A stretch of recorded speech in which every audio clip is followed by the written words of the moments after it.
vice-presidente, demais colegas vereadores, público presente, agradeço a todos, aos internautas que nos acompanham, meu sobrinho Vitor, que também acompanha de longe, empolgado com toda essa movimentação que ocorre hoje no nosso país, assim como todos os jovens, cumprimentar aos ouvintes da Rádio Cidade, agradecendo a paciência e o acompanhamento de todos.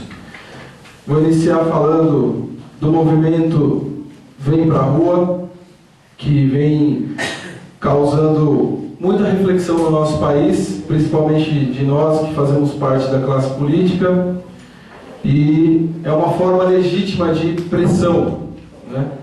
E eu abro parêntese para falar de uma forma ilegítima de pressão. Porque tem a forma legítima e a ilegítima, né? Então eu abro um parêntese aqui porque a gente tem na casa tramitando um projeto que cria cargos, e algumas pessoas que estão interessadas nesse cargo saem por aí falando besteira de vereador, né? Mas o interesse dela não é na população, é no cargo que ela quer ter criado aqui. Então o presidente está aberto aqui a essa pessoa que tem interesse nesse cargo, que venha conversar comigo, qual que é a minha opinião sobre esse projeto de lei, e que eu tirei, né? Mas venha falar comigo, não precisa sair por aí falando com pessoas para mandar recado. Esse movimento de Juquitiba me fez refletir, porque quando me perguntavam o que é que eu achava dessa movimentação, eu falei, eu só lamento por eu não poder estar lá junto com esses jovens, porque desde o movimento estudantil, desde grêmios, desde representantes de sala de aula, lutando pela melhoria das condições, depois os sindicatos dos professores, né, eu sempre fui desses movimentos e sempre acreditei como a única forma de nós transformarmos a nossa realidade é nós assumirmos um papel de protagonistas. E é isso que eu vejo nesses movimentos. Tenho críticas a muitas bandeiras desse movimento, que são de forma equivocada, mas a essência do movimento é fantástica para o nosso país, e eu tenho certeza que nós sairemos um país com uma democracia muito mais forte do que quando esses movimentos aí começaram. Eu identifiquei aqui na nossa cidade algumas bandeiras e vou chamar a atenção para alguma delas. A questão de corrupção. Então, vimos alguns cartazes falando da corrupção, né, da classe política, o fim da corrupção na classe política. Como é que a gente acaba com corrupção? Acompanhando, vindo a esta casa de leis, questionando cada um dos vereadores, acompanhando o processo de licitação como ocorreu hoje, acompanhando contratações emergenciais, questionando e dando para os mandatos desses vereadores condições para que a gente possa também exercer o nosso papel. Então o cidadão precisa acompanhar. A corrupção, ela ocorre a partir do momento em que todo mundo vira as costas, acha que exercício da cidadania é só no dia da eleição, votar e depois deixar 4 anos. Muito pelo contrário, a gente precisa acompanhar e fazer parte e ser protagonistas nisso também. E corrupção se combate dessa maneira, né? Acompanhando os trabalhos, denunciando ao Ministério Público, utilizando essa ferramenta, né? Pedindo audiência com o promotor. A gente não tem um promotor na nossa cidade, isso dificulta também o trabalho do cidadão, porque o cidadão que já tem um dia a dia tão cansativo e tão complicado e consumido por essa vida de trabalho, ele precisa se deslocar até Itapecerica da Serra, pedir uma audiência com o promotor. Então vamos procurar usar essas ferramentas também. A outra questão, Praça do PAC, que hoje é chamada de Céu da Cultura, que é uma conquista fundamental para o nosso município e que hoje, infelizmente, nós corremos o risco de perder. Então, realmente é uma bandeira fundamental, porque quando a gente fala de juventude, onde é que estão os equipamentos para lazer e esporte da juventude? Quase não existem. Trabalhamos duro nesse projeto, trabalhamos superando as nossas deficiências técnicas, inclusive, e conseguimos conquistar para a nossa cidade a Praça do Parque. E hoje, infelizmente, né, a gente corre o risco de perder. Eu sinceramente torço para que não percamos, porque vai significar algo muito negativo para o nosso município. A questão fundamental desse movimento, a maior beleza dele e a sua maior conquista, no meu ponto de vista, foi ter colocado em rede nacional a compensação financeira. E alguns me questionavam, mas por que não cobram do governo federal a compensação? Porque é uma luta que a gente tem que ser objetivo. Então, se falar em compensação, nós estamos falando de duas leis estaduais, que é a 1172 de 1976 e a 898 de 1975. Foram duas leis que determinaram que Juquitiba fosse área de proteção de mananciais, leis estaduais. Depois, alguns anos depois, em 1990, com a Constituição do Estado de São Paulo, no artigo 200, teve a previsão que aqueles municípios que tiveram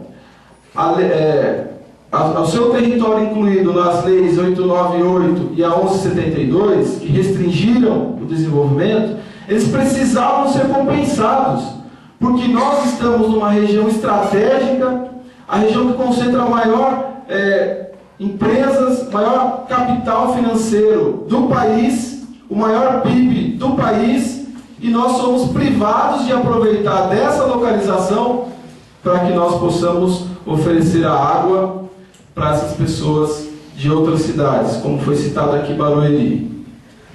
Serão 1.500.000 pessoas que se beneficiarão com 38 anos de condenação da nossa cidade.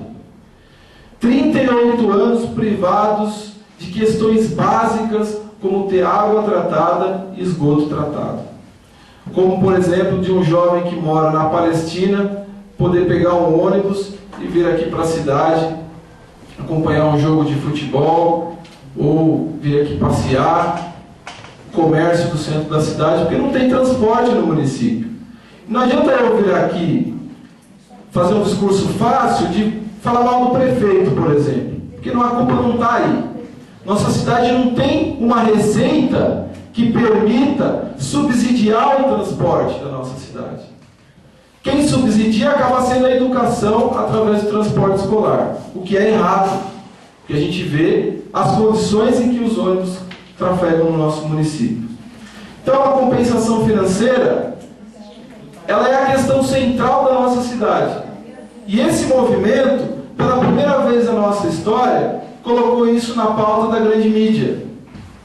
Então, essa conquista já é fundamental para o movimento de vocês e merece realmente ser aplaudida, porque vocês conseguiram.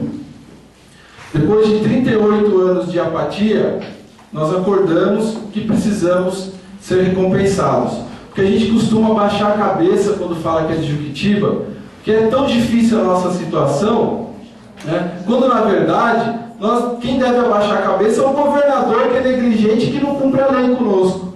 Nós temos que levantar nossas cabeças e cobrar ele, né, dessa negligência para a nossa cidade. Então, por isso, essa questão da compensação financeira é uma questão estadual. A outra bandeira que eu vi também, e achei extremamente importante, as casas populares. Que na nossa cidade temos locais de extremo risco, tanto risco por ser encostas de morro, como risco à saúde, né? Porque falta saneamento, faltam condições adequadas para as pessoas morarem. E nós lutamos por um empreendimento que ofereça casas populares.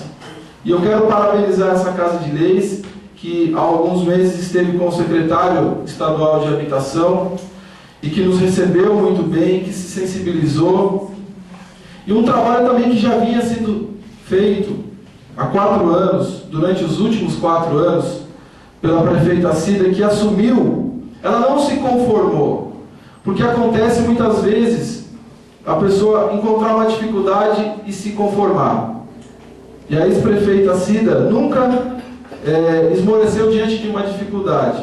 E lutou e também foi uma das grandes responsáveis por hoje nós termos um documento que é uma minuta de um decreto estadual que está no Conselho da Região Metropolitana, que vai passar pela aprovação desse Conselho e depois ela seguirá para o Palácio do Governador. Espero que ele faça isso de maneira muito rápida, porque esse decreto ele vai flexibilizar aquelas duas leis que eu falei para vocês, que nos condenaram lá em 75 e 76, e vai permitir que o município possa oferecer habitações dignas para as pessoas que moram hoje em áreas irregulares.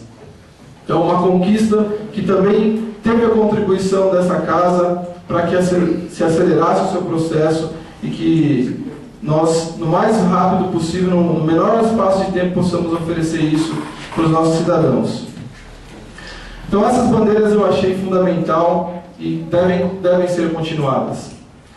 Nós não podemos esquecer que esse movimento precisa fortalecer a nossa democracia, porque toda vez que acontece no Brasil um movimento, ou que aconteceu um movimento semelhante a esse, a nossa democracia chegou a ser ameaçada. E nós não podemos permitir que seja ameaçada a nossa democracia, porque a gente já começa a ouvir rumores de pessoas que falam: eu tenho saudade dos militares.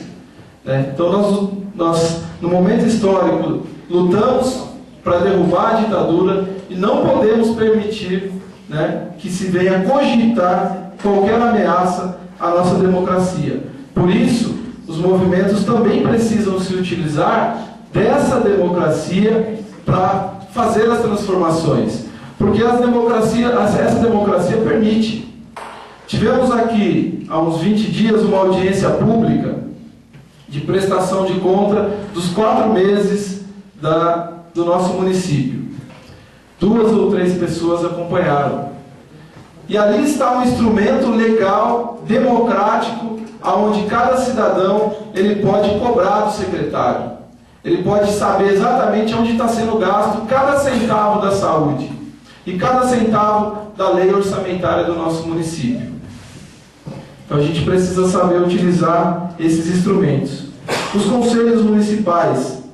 Nós temos o Conselho Municipal da Educação, da Saúde, tem o Conselho Comunitário da Segurança, temos diversos conselhos que são agentes imprescindíveis para os gestores dessas pastas. A saúde, por exemplo, ela precisa passar todos os seus projetos pela aprovação do Conselho. Então é um instrumento direto em que você exerce a sua cidadania e a democracia fica fortalecida.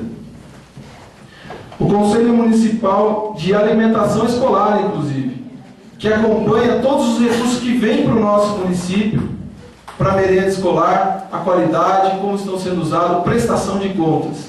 Então são instrumentos que a gente precisa acompanhar. Nós teremos aqui sexta-feira, às 15 horas, peço só que confirme para mim, 14 horas dessa sexta-feira, uma audiência pública do Plano Plurianual. É um plano que vai determinar o rumo do município para os próximos 4 anos. Qual é a Juquitiba que nós queremos nos próximos 4 anos? Tem que estar nesse plano. E a partir desse plano, nascem 2 outras leis. A Lei de Diretrizes Orçamentárias, que, como o próprio nome diz, ela dá as diretrizes para o orçamento, e depois a Lei Orçamentária Anual. Nessa Lei Orçamentária Anual, tem que estar os investimentos do município. E se nós não participarmos, porque na audiência as pessoas têm direito a voz, a intervenções, a propostas, a sugestões, então a gente precisa participar. E sexta-feira é uma excelente oportunidade para isso. Eu me preocupo quando vejo nas redes sociais e em parte do movimento uma restrição a partidos políticos, porque eu não conheço uma democracia no mundo que não exista partidos políticos. Nós não podemos confundir maus políticos, com partidos políticos. Porque o partido político ele é a ferramenta de nós mudarmos a realidade. Né? Se eles estão como estão hoje, peço mais 2 minutos para eu concluir. Se eles estão deteriorados, é porque nós não estamos lá dentro deles, fazendo eles serem melhores.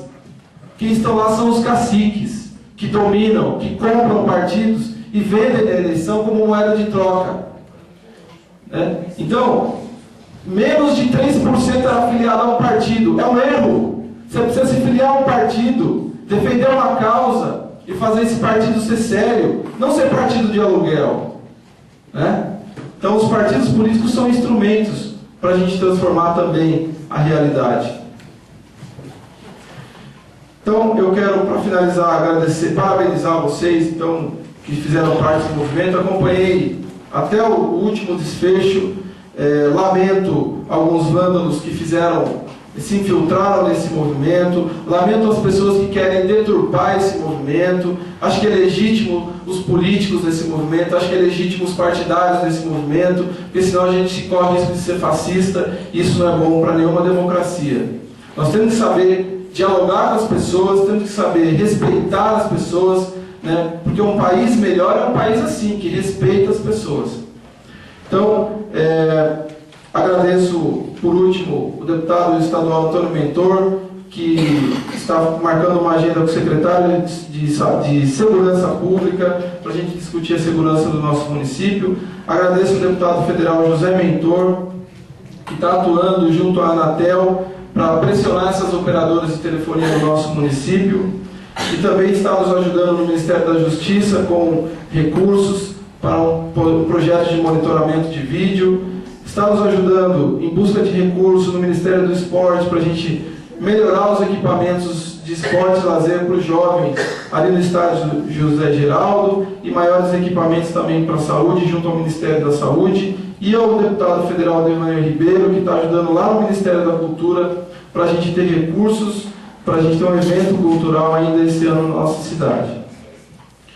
Por último, quero agradecer a confiança dos colegas vereadores que me deram essa responsabilidade de estar à frente dos trabalhos aqui. Para mim tem sido uma grande aprendizagem e tem sido de maneira muito humilde que eu venho contando com o trabalho junto com vocês e me orgulho desse legislativo. Temos as nossas falhas, temos muito que aprender ainda, mas ao longo desses 6 meses já podemos comemorar conquistas importantes que vão interferir diretamente na vida das pessoas. Convido a todos os junquitibenses a virem acompanhar o trabalho dessa casa, porque isso nos fará melhor a cada dia. Muito obrigado.